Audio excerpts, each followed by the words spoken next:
Hello guys, unbox tayo. Excited kasi ako eh. Bumili ako ng Cardo. And so mahal ang Cardo, di ba? Cardo intercom. So meron ako ibang helmet. Meron na siya mga intercom. Kaya lang yung Fredcon. So sabi ko, pag nasira siya kakalilipat, eh sayang, ano ba? So I decided to buy another helmet. And this one, I bought a better quality. So, meron akong Geely. Wow, ang dami naman ito. Oh, grabe. Have to unbox the box. Gawin na lang natin mesa yan. Okay. So, this one is a brand that I like. Nakabili na ako nito dati. And it's one of my first vlog sa channel na to. The brand is MT. I know it's a Spanish brand, but I know if it's made in Spain or they make it in China as many others. But yeah. So yan. Ito siya. Oh. Spain. So yung puti plus from Spain. So ito yung model niya, Thunder 4 SV. So, MT helmets. Yan. I think yung brand model na binili ko dati, Mugello. So, admire natin yung box niya. Ang ganda, di ba? So, yan. SA. Oh, made in China din. So, hindi naman siya Spain. Biro nga nila. God created the heavens and the earth in 6 days. And everything else is made in China. So, open natin ang laman. Ooh. Normal price nito nasa mga 6,000 pesos dito sa Manila. So, that's about $100. Maybe 105 something. Or 110. Yan. Wow, ang ganda. So, ito siya. Tapos, baba mo natin yan. And meron siyang extra na, I think ito yung clear na lens. Ayan, ito nga yung clear na lens. I think ito yung gagamitin ko. Na mistaken dual visor yun eh. So, mas gusto ko yung dati na chin strap niya kasi D-ring yun. Ito yung usual na quick connect. Pero mas maganda yung quality niya compared dun sa iba. Ganoon naman, di ba? Kahit made in China to, pero yung quality naman maganda kasi yung standard nila. Yung standard pa rin nila. So, so ang ganda, no? It's kulay white. Kuta natin. Yun, dito yung napanood ko. Nandito yung sa ano niya, sa second visor niya. Dati kasi dito. So ngayon dito na nilagay. So mangyari nito, saan ko ilalagay yung intercom? Ganap tayo. Yan, ito na yan. Wala na. Ito yung mga dogs namin. Takot sila sa thunder. Ito yung masakit sa tenga nila yung sound. So, I think quality-wise, maganda siya. Ano ba yung timbang nito? Totally mabigat siya. 1.55 kilos. Yan. ECE. I think yung ibang helmet wala nito eh. DOT lang sila. Or Department of Transportation. Tapos ang gandaan dito, parang yung shape niya sa likod. Spoiler niya. Mas maganda. Diba? Tapos, taas natin yung visor. Ooh, there you got. There you have. There you go. Yan. Ganda, no? So, ito yung Geely helmet ko na isa. Yan. Kumpara mo sila. Ganda talaga yung kulay nito ng puti. Medyo glossy siya. Tapos yung para natin yung sa baba. Makikita mo yung quality na better talaga tong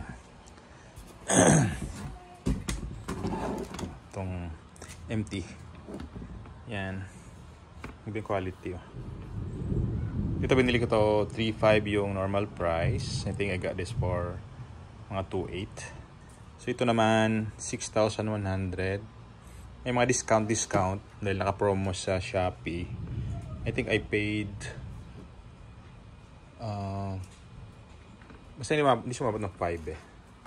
So, ang ganda ng deal, di ba? So, yon. And sabi nila, madali na to alisin. Pindutin lang dito. Tama ba? Yun, para alisin, pindutin mo lang to. Yan. Tapos, pindutin mo dito sa kabila. Yun, alis na siya. Mas madali siya kaysa sa mga design na to. So, I think that's really good. Then, ito naman yung ipapalit natin. So, balok. Yan, pasok lang dito.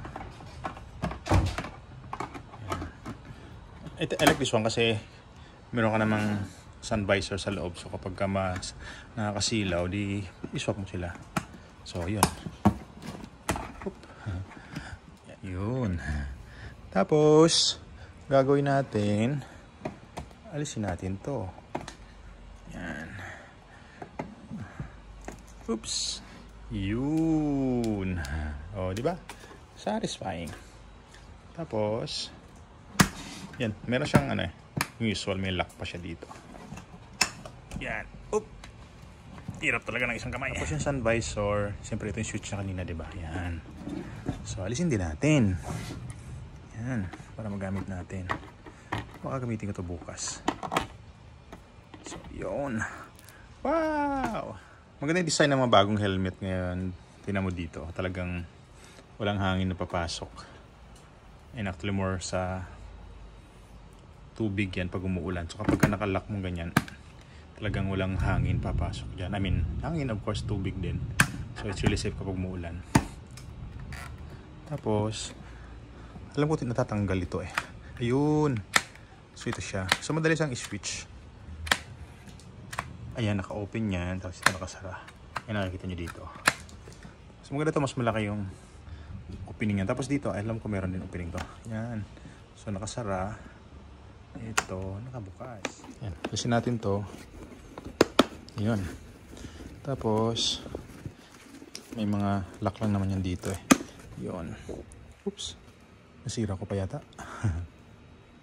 Wala. Sira ko. Akala ko napigtas ko dito. Hindi pala. Talagang ganyan siya. So, yung mga to naman naka-ready na siya for intercom. So, meron yan sabitan dito. Lagayan ng ng headset. Parang wala ito ah. I think dito siya. I don't know. Basta meron yan. Hanapin natin. Dito lang. Didikit mo lang dito. Yan medyo naka-depress siya ng konti. So dito may didikit yung speaker. Yan. Tapos yung mic siyempre dito sa harap. Somewhere here. So yeah, sorry medyo madilim. So yeah, maganda. Madali lang tanggalin. May mga ano lang siya, meron siyang ang tawag dito? Button. Tama ba? Nag-lock. Yan dito. Quick release siya. So of course yung loob nito is made of styrofoam. Yan, ventilation dito nakikita niyo. You can see there. So yeah, it's really good. Oop! Ayun na. Nabasag na. No. So, yeah. So ito may DOT din. May ECE din siya. 2205 ito. Ayan, medyo updated. 2206. So that's 1.55 kilos. This one is 1,450. So mas magaan actually ito. Yan. Meron ako nitong Cardo na Taktok Neo. So slightly lower end siya sa I think bold or edge. So galing to sa isang helmet na nabili ko. So second hand lang to. And maganda rito yung may JBL na yung kanyang speaker. So natry ko na siya, ang ganda ng sound. So ngayon ilalagay na siya dito. Kaya pinagtatanggal ko na rin yung inner padding niya para madaling ikabit. Ayan, since nandito tong switch niya, dito ko na siya lagay sa bandang harap. Yan. Maraming kaso siguro yan. Tapos, i-reroute na lang natin yung mga wire. But first, kailangan ko magkabit ng velcro dito. Ayan, dito. Hala, meron na pala dito. Ayun. Hindi ko napansin. Oh my goodness. Alisin natin ulit ito, sayang. Meron na pala siya doon. Sabi ko bakit bilog. So meron na pala siya. So all I have to do is hala, naalis. Kailangan ko ito ibalik. Yun, ayan, hindi na padala yung buhay ko. Tapos yan, lagay natin ito dito. Yan. Oops. Nadikit siya doon. So, yan. Hindi rin pala maganda kapit ng original niya. So, kailangan ko pa rin alisin to. Yan. So, ayun. Sorry, madilim. Kit natin dyan. Yan. Tapos, yun na yan. Yan. Ayos. Tapos yung isa, lagay natin dito. Yan. Yun na. Nakabit na. So, next thing is, itago na natin yung wire. So, dito na yung headset na isa. Dito na rin yung isa. Yan. Nilagay na natin yung cardo. Yan. Tidy up na rin natin siya.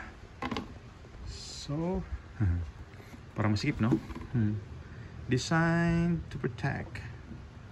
So, yeah. It looks good. So, yun. See-through. Pero okay siya. Diba? Medyo mabigat nga. So, nice. So, yun na. That's me. That's me. I need to adjust this balaklava. Tapos, if I need to use the visor, what I need to do is, where is that? Yan. Okay. Ano na yan? Yan. Nice. Well done.